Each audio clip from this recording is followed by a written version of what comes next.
He set up an executive order where he declared and decreed that you can no longer traffic human beings.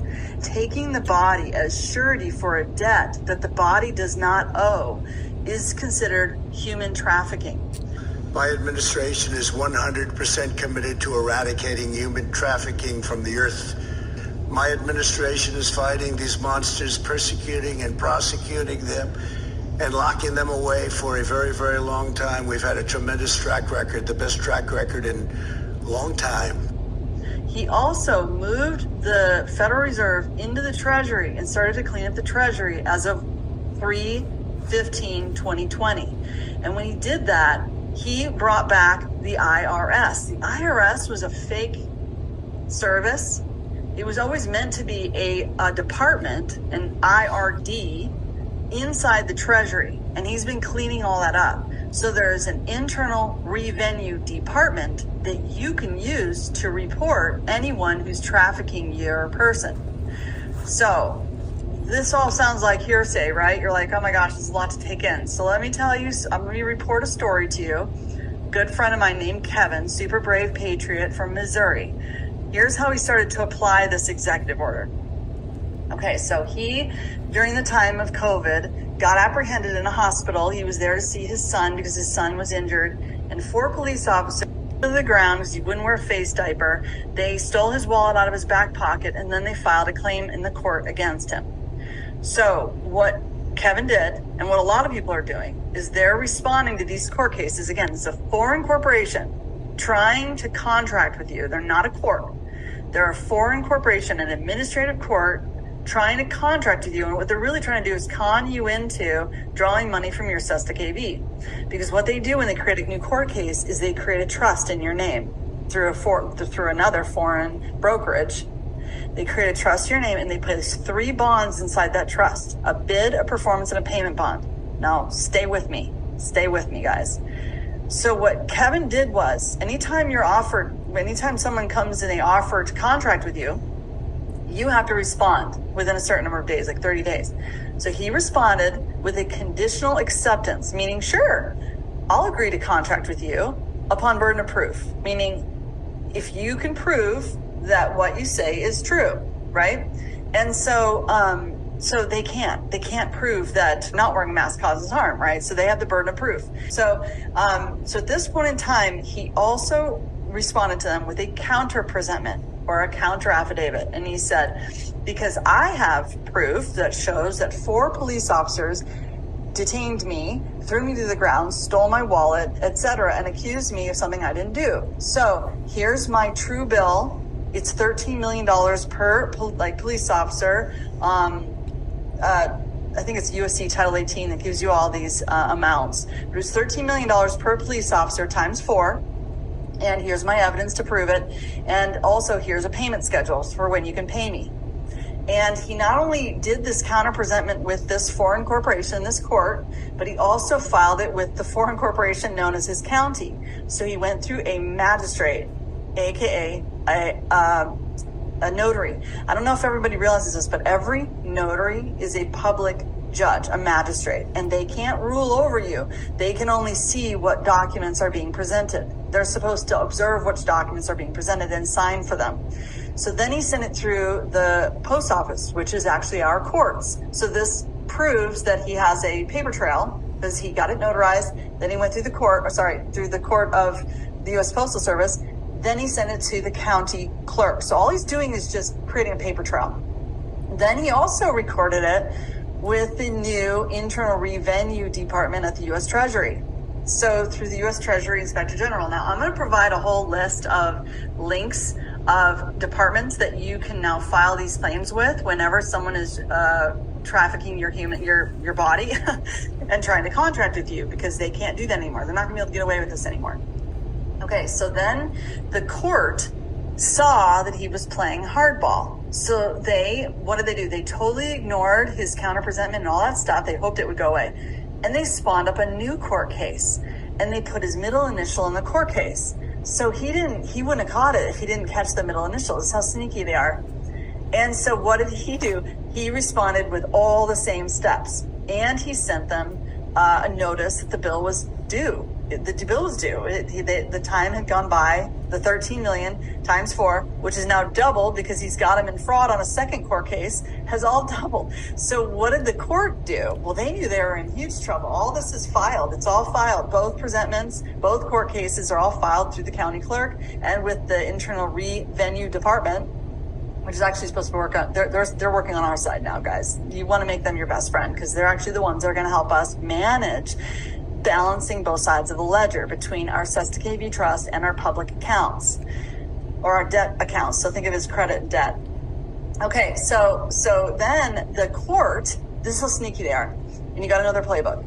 The courts basically filed bankruptcy. This foreign corporation filed bankruptcy and they ran for the hills. He could no longer find the 4 judges that had been assigned to these 2 fake cases. He couldn't find the lawyers, the prosecuting attorneys ran, the court clerk ran, even the brokerage company that started all these trusts in his name ran because they knew that he was auditing them. And so next thing you know, what do? But for 3 weeks later, they spawned up a new foreign corporation with a new LLC and a new Dun & Bradstreet number, and they literally changed the address, but it's the same exact courthouse. It's just a side door. So that's how they work. They just spawn up a whole new facade. As soon as they're caught, they spawn up a new facade and they act like no one can see them.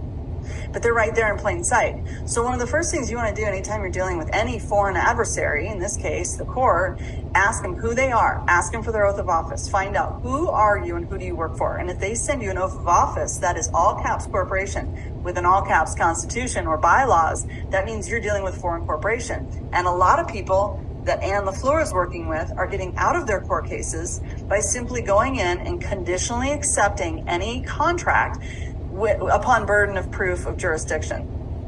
In other words, if you get pulled over for a traffic violation or something like that, you can respond to the court through the magistrate and through the post office. Don't give a special appearance. Just respond and say, I will conditionally accept your opportunity or your offer to contract upon burden of proof of jurisdiction. And they don't have jurisdiction over you because they're trying to operate as human traffickers. They're operating in maritime, and you're standing in your honor and you're saying, no, I really don't want to participate in your fraud. So, okay, so this goes deep. So that's one way that people are starting to stand up. And one of the things I've been really concerned about is like, what happens if this summer, like at the end of August, they start to try to force these things on our kids in order to go back to public school?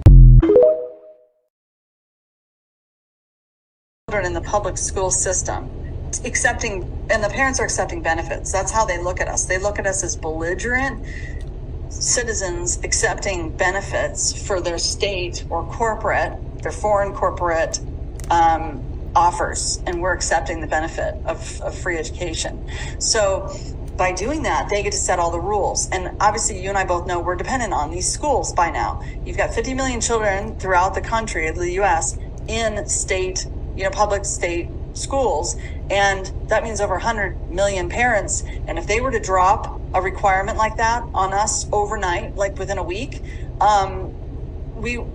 too many children would end up taking it. So we've got to have a strategy. We've got to have a plan. And I think one of the best strategies is to report these states for human trafficking.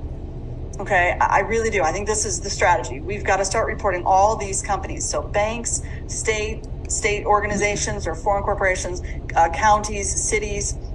Like I said, you're talking about every time they ever opened a bank account, they were drawing money from your Sesta KV. And there are more auditing tools becoming available to us. So like a QSIP report allows you to pull back the amount of money that they drew from you in order to open your mortgage, for example. But that QSIP report costs like $250 to run the report, and it's not like a line item ledger. So in other words, I ordered one of those for my home, and it said that it was like over 8 billion was pulled out. So I can't tell if that was because they bundled my mortgage in some cluster, or if that's the amount that they pulled out of my Sesta KV. But there are tools out there, and I'm saying just like look for them. Start to draw that into this new reality. Like look for these ways to audit, because pretty soon, like not only can we report them to these agencies now, but pretty soon these guys are going to just be completely exposed for what they're doing. Okay, so I also want to just report back what's happening on the field with regard to what some of these states are doing to steal properties from people. And this is stuff that's not making the mainstream news, so you don't even know what's happening. Yeah, that's but exactly there are a lot of people, doing. like if they buy their house outright, let's say they've paid off their mortgage, what the state will do is they'll hire a brokerage company to pay their taxes for you under the table. They won't send you a bill for taxes. They're paying these taxes under the table. And if they pay your taxes for over 3 years, they can lay claim to your home. So then you wouldn't even know that they owned your home until you died and your all of your estate went into. So if they pay your property tax, she is right, then they lay claim to that property that your house sits on. Probate. So it's really, really important now that we learn how to establish our estate. And Ann LaFleur and Fearless Floyd are on YouTube, and they are running classes and courses. Again, I'll provide the links below. And you can find this video on Rumble at Our Great Awakening. I'm on Our Great Awakening on Rumble. And so you can find all these links, where to report this nefarious activity, where to learn more about how to set up your estate, how to learn more about how to get your land patent. Because that's the other thing is, like, guys, we are kind of in a big, I don't know, we're kind of bound by all these fraudulent contracts. A lot of people might say to me, well, the Cessna KV was built on fraud. I never gave informed consent, therefore I don't participate in the fraud. And I was like, well, but they're still trafficking you. And until we stand up against it, this is how they can take over the world. And we don't even know what's happening, you know? So unfortunately, because all these companies and corporations are working in lockstep, and unfortunately because every single lawyer in America are working for a foreign agency, they're all agents in black. And we got to come forth on that. So like if you're a lawyer and you want to start working, you know, in good faith, it would be better for you to launch a lawful firm where you're going to operate in good faith and get it with Ann LaFleur and some of these people that are actually standing up to the courts and getting people out of court cases, because these courts have no jurisdiction over us. They really don't. They can't prove jurisdiction. I also have some videos that I'm checking out that are going viral of people realizing that if you don't respond in the court to your last name, Mr. Anderson, hello, Mr. Anderson. If you don't respond and say, no, I'm not Mr. Anderson, I'm Michelle. And they'll be like, are you not Mr. Anderson? No, I'm Michelle. Anyway, if you reply like that and you stand up to your lawyer and you fire your lawyer, because your lawyer can't represent you unless he represents you as a corporation. So the lawyer, we have to learn how to stand up without lawyers and stand up to these courts. And that's why the lawyers out there that want to turn to the alliance and come to the good side could really learn how to coach people on how to stand in their own honor and how to protect their own assets. And that's why I keep saying, guys, it's time for us to really back up against each other. This is not a time to war with each other. It's not a time to be mad about this information. It's a time to wrap our heads around it, to watch the wins that are happening on the front lines, to make those videos go as viral as possible, and to keep talking about this. You know, form our ecclesias, keep talking about this topic, because we're about to reign in a new kingdom of heaven on earth. We are the ones who